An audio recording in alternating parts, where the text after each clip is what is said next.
The crimson dust of Kepler.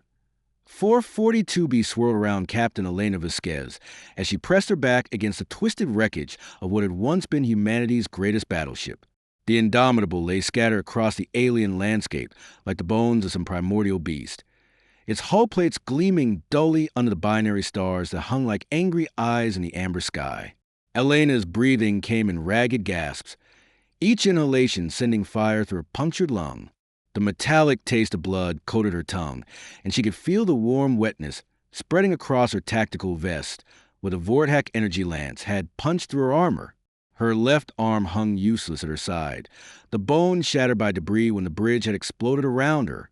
But her right hand still gripped her sidearm, and her eyes, those steel-gray eyes that had stared down death on a dozen worlds, still burned with defiance. The war had been going poorly for humanity. 3 years since first contact, when the Vorthak Collective had emerged from a void between stars like a plague of locusts. Their technology was superior, their numbers vast, their purpose singular. The complete eradication of what they termed the infestation of human consciousness across the galaxy. Elena had been there at Proxima Centauri when they glassed colonies. She watched the orbital platforms around Alpha Centauri be burned like dying suns. She'd held the line at Wolf 359 until the evacuation ships could escape, leaving behind everything humanity had built among the stars. Now, on this barren world at the edge of known space, the remnants of the human defense fleet had made their final stand.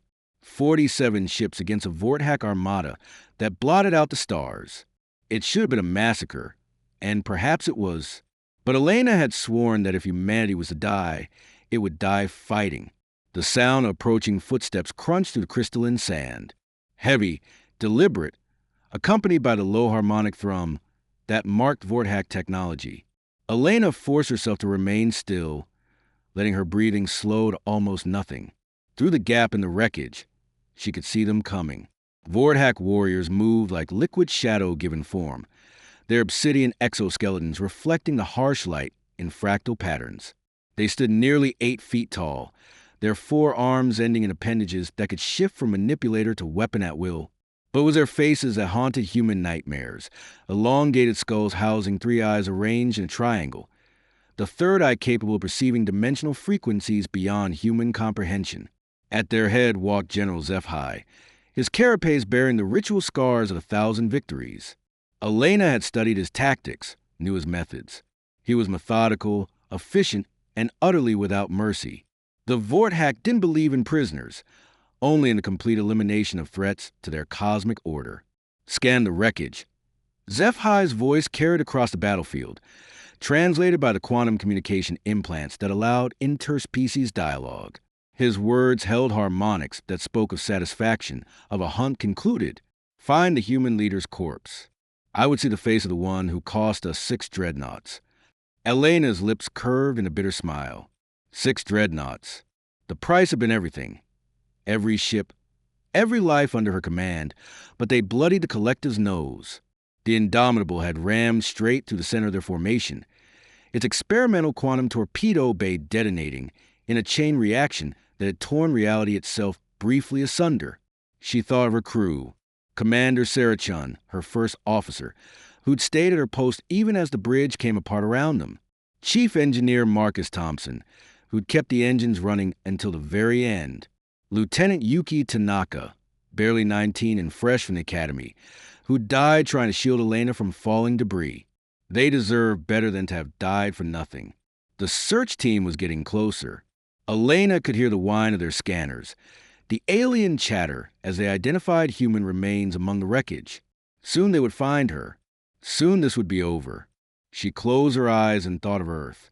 Not the Earth she left behind. That blue-green jewel was ash and radioactive glass now, another casualty of the Vorthak advance. But the Earth of memory, summer rain on her grandmother's farm in New Mexico, the smell of green chiles roasting, the sound of her daughter Maria's laughter echoing through their small house in Albuquerque. Maria would be 16 now, if she'd survived the evacuation ships. Elena had been in the outer rim when Earth fell, had received only broken transmissions and refugee reports. She'd never know if her daughter lived, never know if any of the sacrifice meant something. General, The voice belonged to a Vorthak warrior, excitement coloring the harmonic frequencies. "We have found something." Elena opened her eyes. Through a gap in the twisted metal, she could see the warrior standing over a section of the bridge's deck plating.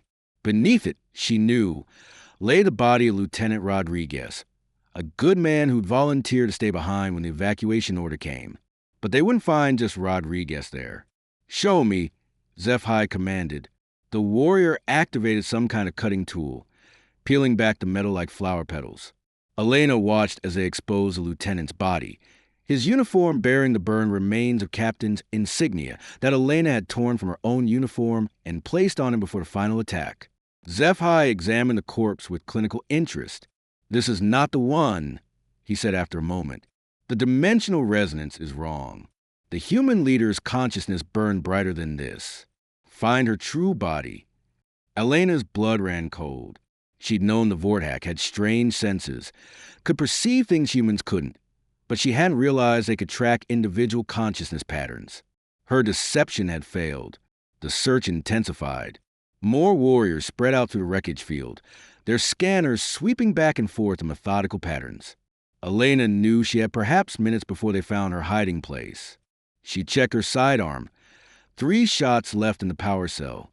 Not much against an army, but it would have to do. She'd take as many of them with her as she could, make them pay for every inch of human space they claimed. But as she prepared for her final stand, something unexpected happened.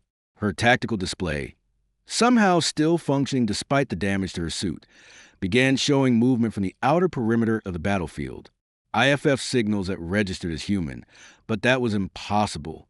Every ship in the fleet had been accounted for, every life lost or evacuated, unless... Elena's heart hammered against her ribs as she accessed the emergency frequencies. Static filled her earpiece, but underneath it, she could hear something that made her soul sing. Human voices calling in the clear. "Phoenix leader to any surviving elements. We are inbound on your position. Hold fast. Repeat, this is Phoenix leader. The cavalry is coming." Phoenix squadron. Elena had thought them destroyed at Tau Ceti, their stealth ships lost in a mission behind enemy lines. But stealth ships were built to survive what nothing else could, and their crews were the finest humanity had to offer. Hope blazed in Elena's chest like a newborn star. The war wasn't over. Not yet. There! Another Vorthak warrior had spotted the energy signature from her tactical display. The human leader lives. She is here, among the wreckage. Zeph turned toward Elena's position, his 3 eyes focusing with predatory intensity. "Flush her out," he commanded. "I would face this one who dared to challenge the collective." Energy weapons began tearing through the wreckage around Elena's position. Superheated plasma turned metal to vapor, filling the air with toxic fumes. She had no choice now: stay hidden and burn or come out fighting. Elena Vasquez, captain of the Indomitable, last commander of the Human Defense Fleet, chose to fight. She rolled out from behind her cover, sidearm raised, and put her first shot through the thoracic cavity of the nearest Vorthak warrior. The alien's exoskeleton cracked like ceramic, and it collapsed in a spray of silver ichor. "I am Captain Elena Vasquez of the Human Defense Fleet," she called out, her voice carrying across the battlefield with parade ground authority. "And I am still here." Zeph's mandibles clicked together in what might have been approval or amusement as he surveyed the human woman who had emerged from the wreckage. She stood perhaps 5.5 feet tall, insignificant by Vorthak standards, her armor cracked and bloodied, her left arm clearly useless. By all rights, she should have been dead 3 times over. Yet she faced as warriors with the composure of a creature that had never learned the meaning of surrender. "Captain Elena Vasquez." Zeph spoke her name like a prayer to alien gods. "Your reputation precedes you. 6 dreadnoughts, was it? And the innovative use of quantum torpedoes as ramming charges. You have cost the collective much." Elena kept her weapon trained on the general, though they both knew a single sidearm posed no real threat to his enhanced carapace. "Not nearly enough," she replied, "but I'm working on it." Around them, the Vorthak warriors had formed a circle, their weapons powered but not raised. This was their general's moment, his right to claim the kill that would end the human resistance once and for all. In their culture, such personal combat was sacred, inviolate.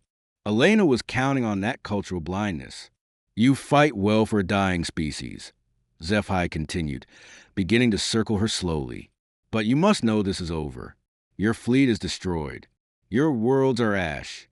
Even now, our ships hunt down your evacuation vessels among the outer systems. Humanity's time has ended. Maybe, Elena said, pivoting to keep him in sight. Her wounded lung was making it hard to breathe, but she kept her voice steady. But you know what I've learned about humans in my 30 years of service? Enlighten me. Elena smiled, and there was something in that expression that made several of the watching warriors step back unconsciously. We don't know when to quit. Zephi's attack came without warning, his natural speed enhanced by technological augmentation. One moment he was 10 feet away. The next he was on her, for arms striking like pistons. Elena threw herself sideways, the general's claws missing her throat by inches. She hit the ground hard, her broken ribs screaming protest, but managed to roll and come up firing. Her second shot took one of Zephi's arms off at the shoulder, but the alien general barely seemed to notice.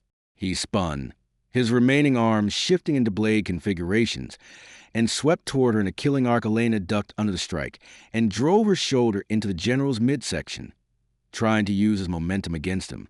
It was like hitting a wall. The impact sent shockwaves through her already damaged body, but she felt him stagger slightly. They separated, circling each other again. Elena was breathing hard now, spots dancing at the edges of her vision. She had one shot left, and Zephi knew it. Impressive, the general acknowledged. You fight with more skill than I expected, but this ends now. He came at her again, but this time Elena was ready. Instead of trying to dodge, she stepped into his attack, accepting a blade across her ribs in exchange for getting inside his reach.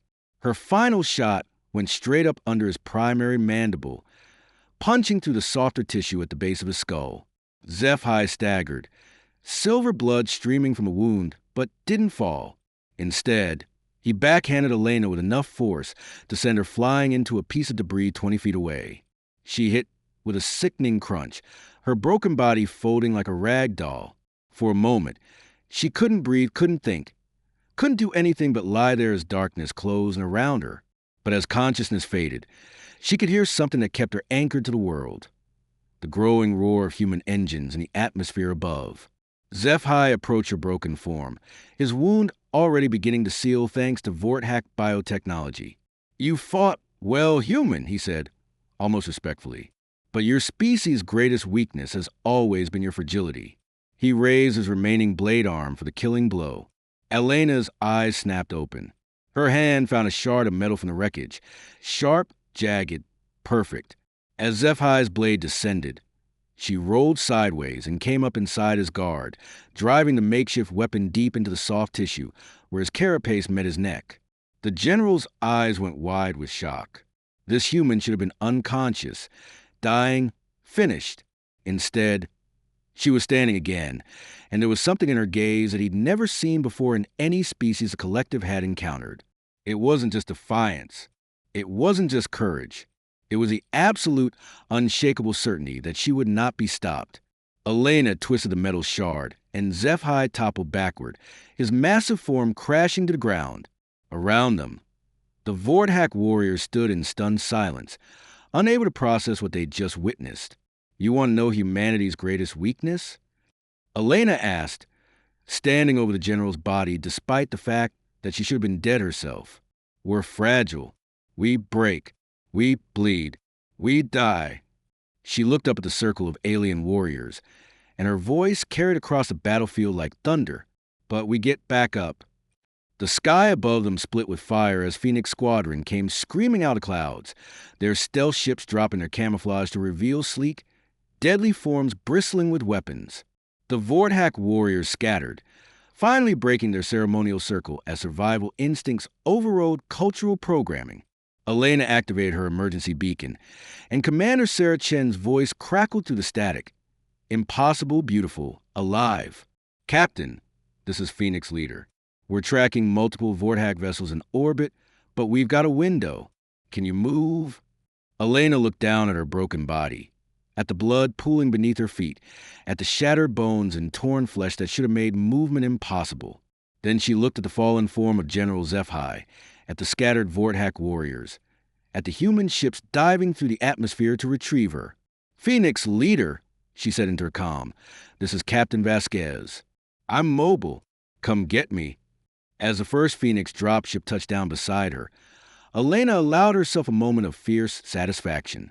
The war wasn't over, might never be over, but humanity had just learned something important about itself. They could be broken, but they could not be defeated. Not as long as even one of them still drew breath. 3 days later, Elena stood in the medical bay of the stealth carrier Lazarus, staring at her reflection in the mirror with a mixture of fascination and horror. The biosynthetic tissue grafts covered most of her torso, pale against her natural skin tone, while neural interface cables ran from the base of her skull to the cybernetic framework that now supported her left arm. She died on Kepler 442b.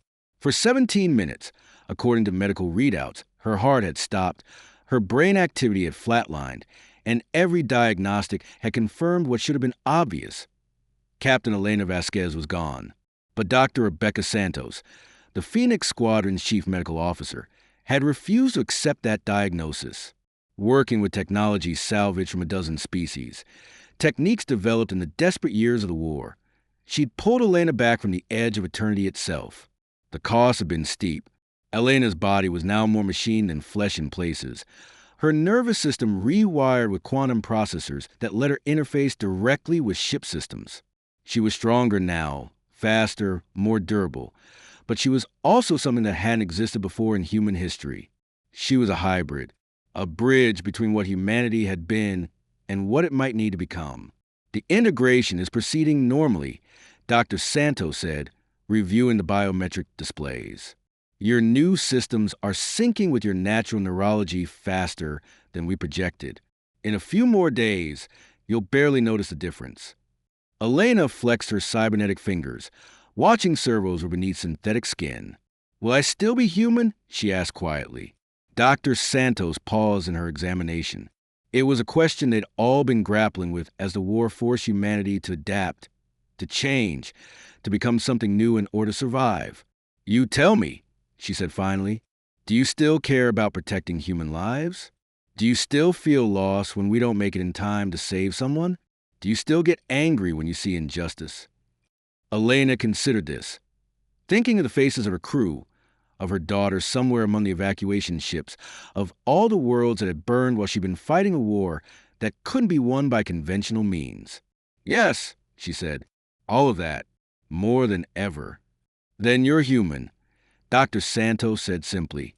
"The rest is just engineering." A soft chime indicated someone requesting entry to the medical bay. Elena looked up to see Commander Chin standing in the doorway, her face bearing the weight of command that Elena knew all too well. "Captain," Chin said, approaching with obvious relief, "it's good to see you on your feet." "It's good to be vertical again," Elena replied. "What's our status?" Chen's expression grew serious. "We've been monitoring collective communications since Kepler. The death of General HFY has caused complications for them. Apparently, he was something like a religious figure as well as a military commander. His defeat at human hands has created fractures in their command structure." Elena nodded, processing this information. The Vorthak Collective operated on principles of absolute hierarchy and technological supremacy. The idea that an inferior species could kill one of their generals in single combat would challenge their fundamental worldview. "There's more," Chin continued. "We've been picking up transmissions from the outer colonies. The evacuation ships made it to the Centauri expanse, and they're not just running anymore. They're organizing, building new fleets, new defenses. Word of what happened on Kepler is spreading, and people are starting to believe we can fight back." Elena felt something stir in her chest. Not hope, exactly, but something fiercer and more determined. The war had taken everything from humanity, but it had also revealed something that perhaps they'd never fully understood about themselves. They were adaptable, they were relentless, and they absolutely, categorically refused to die quietly. What about the other Phoenix ships? Elena asked. 7 squadrons operational, scattered across 3 systems. We've been running hit-and-fade operations against collective supply lines, but nothing major. We were waiting for you. Elena looked at her cybernetic arm again, then up at Chun. Waiting for me to do what? Chun smiled, and for the first time in months, it reached her eyes. To get back up, Captain. To show them that killing humans isn't enough. That even death isn't enough to stop us. Over the following weeks, the legend of Captain Elena Vasquez spread through both human and Vorthack space like wildfire. The human who had died and returned, who had killed a collective general with her bare hands, who had stood up from her own grave to continue fighting. The Vorthack began calling her something in their harmonic language that roughly translated to the undying curse. To them, she represented something impossible, a violation of the natural order they believed in absolutely. To humanity, she became something else entirely, proof that their species could evolve, could adapt, could become whatever was necessary to survive. Elena stood on the bridge of the Lazarus, watching the tactical display as her fleet prepared for their next operation. 12 ships now, all stealth-capable, all crewed by volunteers who had chosen to stay and fight rather than retreat to the outer colonies. They were going to strike at a collective staging area in the Wolf system, a fortress that commanded the approaches to human space. It would be dangerous, probably suicidal by conventional standards. But Elena had learned something important about herself and her species during those 17 minutes when she'd been dead. Death was just another obstacle to overcome. All ships report ready, Captain. Chin announced from her position at the tactical station. Elena nodded, her enhanced nervous system interfacing directly with the ship's computers, feeling the pulse of engines and the flow of data, like extensions of her own body. She was connected to the Lazarus in ways that previous generations of ship commanders could never have imagined, bonded to it on a quantum level. "Take us in," she ordered. "And remember, we're not here to win this war. We're here to show them that humanity doesn't know how to lose." As the stealth ship slipped into hyperspace, Elena thought of all the soldiers who had fallen, all the worlds that burned, all the lives that had been lost in the 3 years since first contact. They deserved justice, and more than that, they deserved to be remembered as a generation that had refused to surrender even in the face of extinction. The war was far from over. The collective still commanded overwhelming force, still controlled most of human space, still possessed technology that dwarfed anything Earth had ever produced. But they'd made one critical error in their calculations about humanity. They'd tried to kill Elena Vasquez, and she'd gotten back up. Now, they were going to learn what that meant. The universe was about to discover that humanity's greatest weapon wasn't their technology, or their numbers, or their strategic brilliance. It was their absolute, unshakable refusal to stay down when life knocked them to the ground. And Elena Vasquez, part human, part machine, entirely committed to her species' survival, was going to teach that lesson to every alien species in the galaxy, one victory at a time. The war for humanity's future had begun in earnest, and Captain Elena Vasquez was very much alive to fight it. Asterisk in the depths of space, aboard a collective dreadnought, an alien commander reviewed the latest tactical reports with growing unease. The human called the Undying Curse had struck again, this time at Wolf Station. The fortress was gone, its garrison eliminated, its strategic value nullified. Asterisk, but more troubling than the military defeat was the implication. If humans could come back from death itself, how could they ever truly be defeated? Asterisk commander made a note in the official records, a warning that would ripple through the collective hierarchy. Recommendation: when engaging human forces, ensure complete molecular destruction of all remains. Standard termination protocols insufficient. Asterisk, it was a lesson the Vorthack Collective would learn too late. You don't fight humans to kill them. You fight them to stop them from getting back up. And Captain Elena Vasquez had just proven that wasn't nearly enough.